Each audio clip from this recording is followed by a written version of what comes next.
آپ کہتے ہیں کہ میں نے دروازے پہ دستک دی،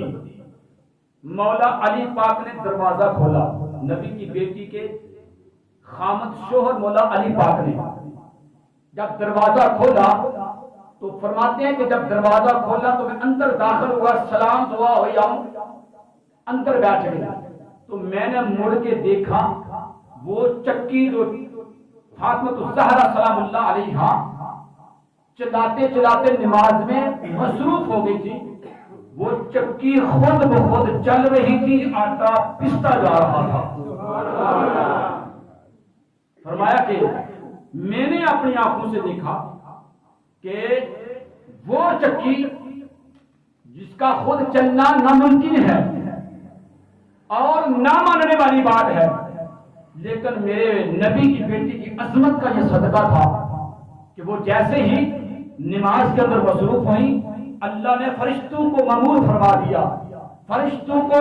وہاں پہ مامور کر کے ان کی ڈیوٹی لگا دی، جب تک میرے نبی کی بیٹی فارغ نہیں ہوتی میرے نبی کی بیٹی کا کام انہوں نے کرنا ہے۔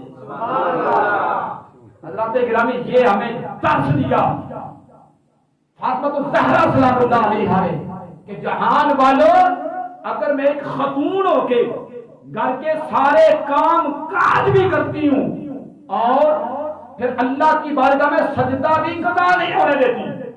اے جہان کے مردوں میں تمہیں درس دے کے جا رہی ہوں کہ زندگی کے اندر کوئی اور کام رہ جائے تو رہ جائے، لیکن اللہ کیا سجدہ کبھی رہ گا نہیں ہونا چاہیے۔ سبحان اللہ۔ یوں تو سجدہ خاتون جنت کی شان اگر بیان کی جائے تو بہت طویل ہے، بہت خوبصورت اس کے واقعات ہیں، لیکن چونکہ ٹائم اجازت نہیں دے رہا میں انہی بات پہ اپنی گفتگو کو اختتام کرتا ہوں کہ اللہ پاک ہم سب کو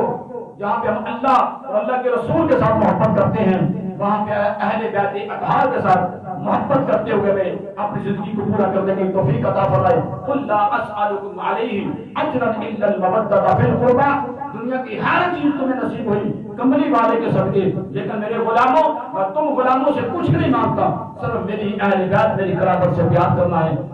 آمین ثم آمین وآخر دعوانا الحمدللہ رب العالمین۔